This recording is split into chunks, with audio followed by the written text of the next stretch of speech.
Welcome to the Libido Lounge, where we focus on all things love, lust, and libido.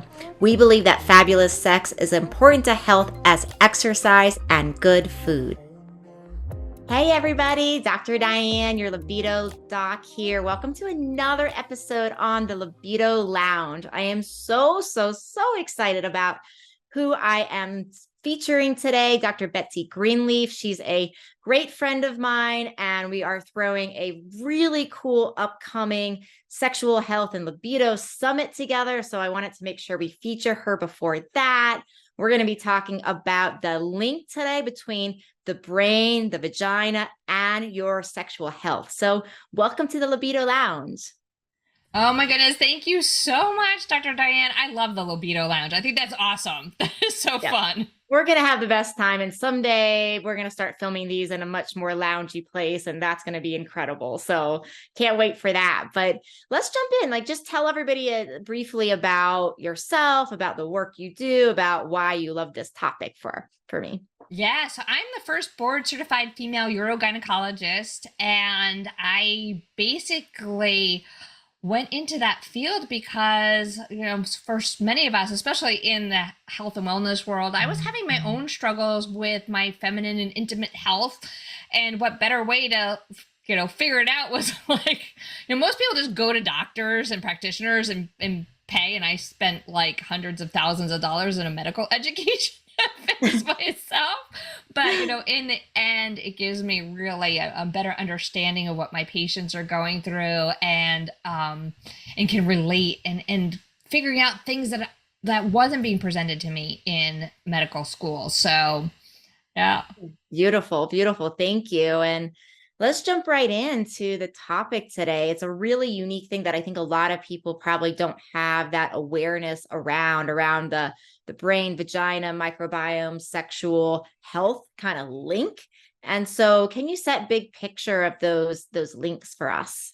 Yeah. So, it's really interesting because especially in Western medicine, we tend to compartmentalize our body. You go to the cardiologist for your heart. You go to an endocrinologist for your diabetes. You go to a podiatrist for your foot. When a lot of the processes that are affecting your heart and your diabetes and your foot and your bladder are all connected. So it's funny that now we're kind of taking a step back and we're going, wait a minute, there are connections. There's a lot of in the integrative and functional wellness world, we're talking about the gut-brain connection, where we're really finding out that there's so many more interactions. And in my field, there is a vagina gut brain connection. And so really through the microbes that are on and within our body, this is affecting our thought process. It's affecting our sex drive. It's affecting our fertility. It's affecting our down there comfort. So itching, burning, discharge, recurrent urinary tract infections, recurrent vaginal infections. A lot of times we're just slapping medicines and pills and trying to fix it that way, when if we don't really get to the root cause and find the connection between all of these areas, we're just kind of spinning our wheels.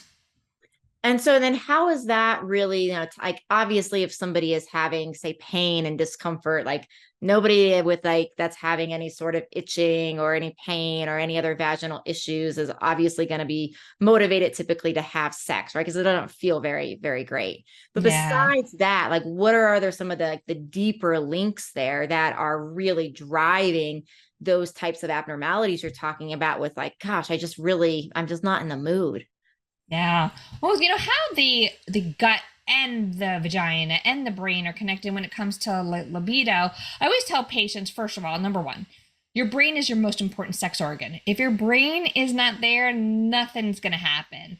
But then it depends on where we start and where we focus.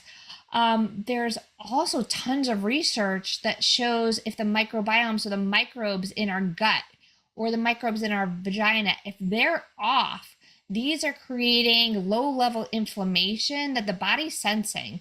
And the body is incredibly, incredibly smart. And it goes, wait a minute, if things are not quite right or quite optimal, maybe it isn't the time to be reproducing. Maybe it isn't the time to be having babies. And so the body is sensing this without us even knowing. And so it's really kind of miraculous. And it's frustrating at the same time, because if we're looking at like, well, we don't have a sex drive, or we're suffering with fertility issues, and we're like, what's wrong with me? How do I fix it? And we're not consciously sensing it. We kind of need to look at these areas. But what the body is doing is it goes, all right, it's not an ideal time. We're not in a current position where things are balanced. And so we're going to shut down the processes of reproduction. And I always say your brain doesn't know the difference between you just want to have some sexy fun versus you're actually trying to make another human being. And so the brain just goes, okay, you know what? Things aren't right in the gut. Things aren't right in the vagina. There's inflammation in the body. We need to hold on to all our resources to fight whatever's happening. And we don't have any extra to put into sex drive, fertility, libido, periods. Sometimes even like the period being thrown off may be a sign that something like this is going on. In men, it could be erectile dysfunction. Like all these processes start going away because the body goes, you know what? Those are extra. Those I don't need necessarily right today in this moment to give birth to survive. But I do need to survive. So the body's going, let's put all our resources into whatever I got to do to survive. And it's going to take away from the sex. And I always kind of connect that sex and stress can't coexist. So when the body's under stress, whether that's emotional stress or physical stress from a disease state, and the microbiome, I don't like to use the word disease. It's, I like the dis-ease better, that pronunciation, because it's not like you're diseased. But when things are just not right, the body's going to go, okay, well, we're just going to put things on the side. We'll table that for right now. So. Yeah, it's like so amazing to me. I think it's so easy to forget, right? In our modern day society, we feel like we're so far away from like the hunter-gatherer days. So it's very easy, I think, for people to just forget that, despite the fact that we have running water and electricity and AI now and all these like, cool new technological advances, we are still functioning like we are in many ways, like we're still in those hunter-gatherer types of days. Like a lot of this, the way the body responds is so similar.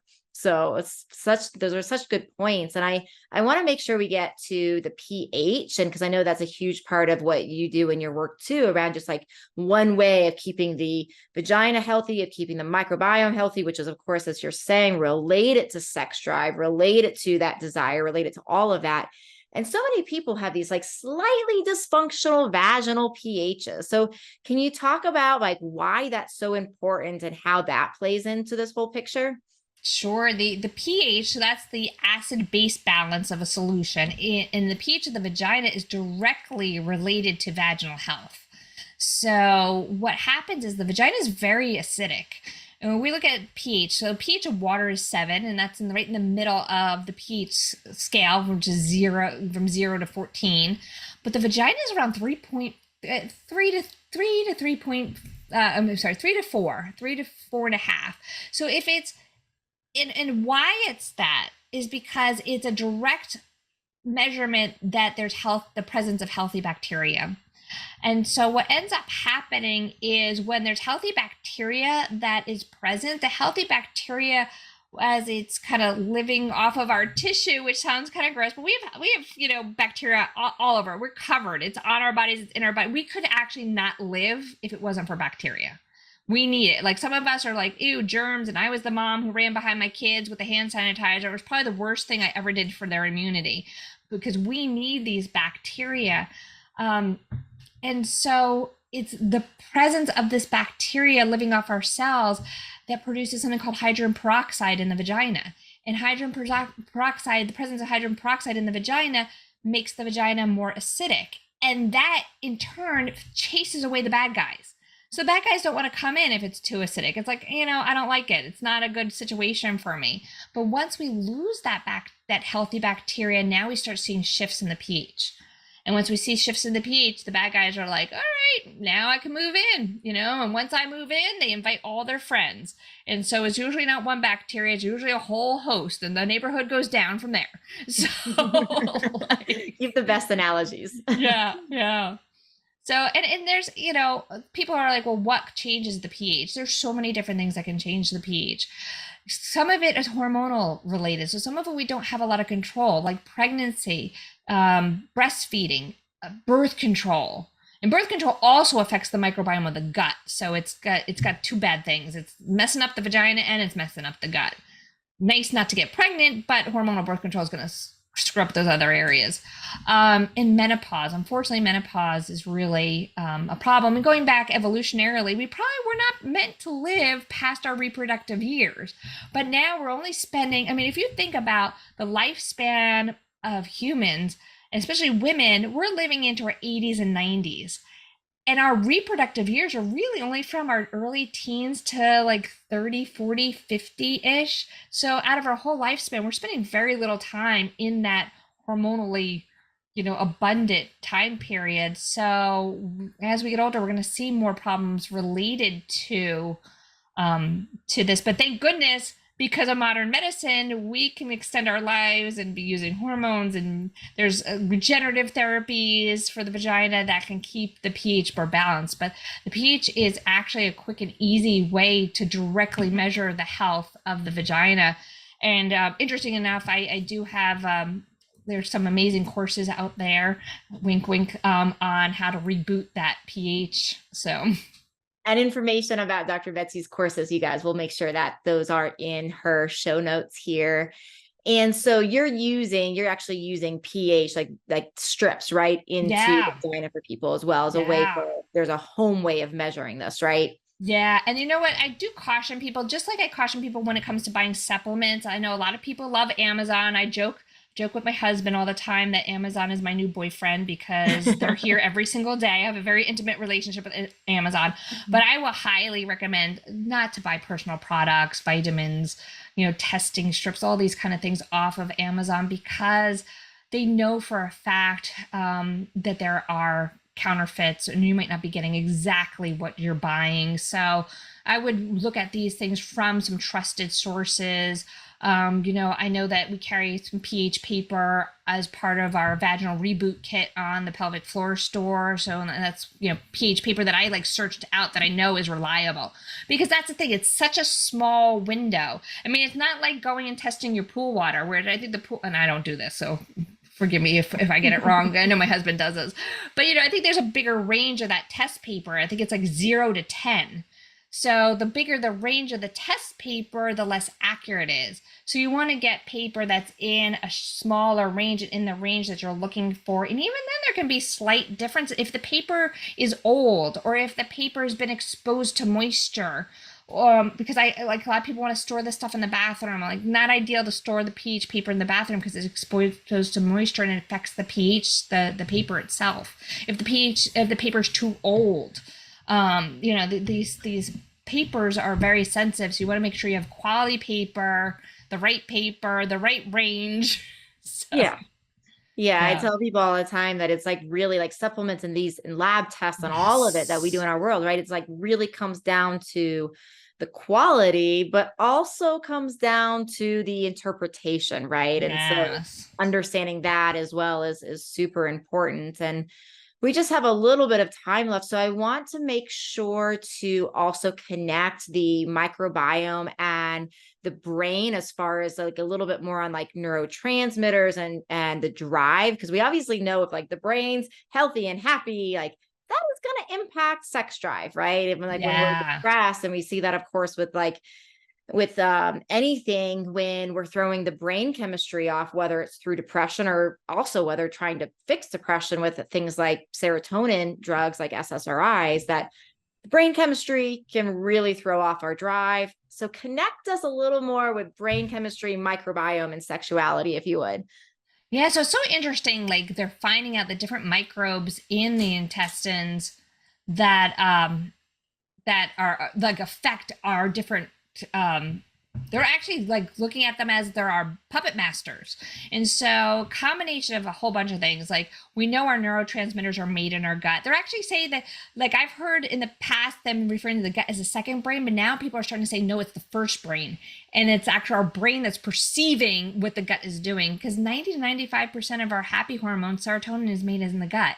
So I see time and time again, women who are on medications for depression and anxiety, which unfortunately drastically affects sex drive. But I see a lot of them where it's not really helping with anxiety and depression, because that's not where the source is. We need to be getting a better gut diversity of microbes and the right microbes in the gut, and getting rid of the bad microbes. So we have that. We have that it's affecting our other neurotransmitters, like our pain receptors, which can add to pelvic pain. And we see pelvic pain conditions like interstitial cystitis and vulvodynia drastically being associated with gut health. And people in the past, didn't really make that connection. So there's so many things, and even hormones. A lot of times we blame it on hormones, and we're like, oh, I'll just take more hormones. Well, if the gut is off, our hormones aren't going to balance. And also, we need a healthy gut for processing of our hormones, because we do excrete estrogen specifically in our stool. And if we're constipated because our microbiome is off, we could be reabsorbing some of our estrogen and recirculating, and now we get a whole host of, if estrogen's too high, we're more prone to mood issues, or even sexual dysfunction and also pain conditions. So it's so just amazing how everything is so intertwined.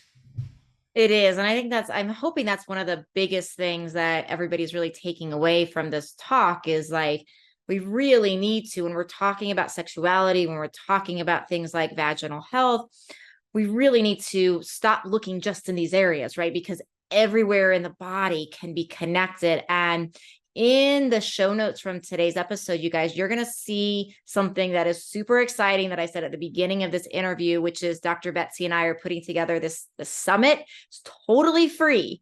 And we're going to go into this topic with Dr. Betsy even more. She's going to talk a lot about the gut and how that's interplayed with this, how to get more lab testing to see if these are the problems, because if everything's connected, we don't know what the problem is unless we test. So we're going to go into that and so much more in the Sexual Health Summit, totally free. Sign up in the show notes. And just to make sure we're wrapping this up nicely, tell everybody how they get a hold of you, which we will also put in the show notes. Yeah, well, first of all, I definitely highly encourage you guys, because we've been working on this summit, and the interviews I'm even blown away with the experts that we've been interviewing, and I've been learning so much. So other places you can find me, social media, anywhere and everywhere. Like, especially if you like funny videos, I have a quirky sense of humor. So if you have a quirky sense of humor, come along. Other places are the Pelvic Floor Store. I'll have a discount too for 10% off. It'll be Libido Lounge 10. I'll get you that link. And then we have Femversity, where of courses, and you can go to drbetsygreenleaf.com to see links to podcasts and internet shows that I have done, so that are really informative also. So perfect. Well, thank you so much for your time today. And thank you, everybody. We'll see you next time for our next Libido Lounge episode. Bye-bye. Thank you for listening to the Libido Lounge. Please don't keep me a secret. Please share this with your friends. You can find me on YouTube, on Instagram, as well as how to work with me at mylibidodoc.com.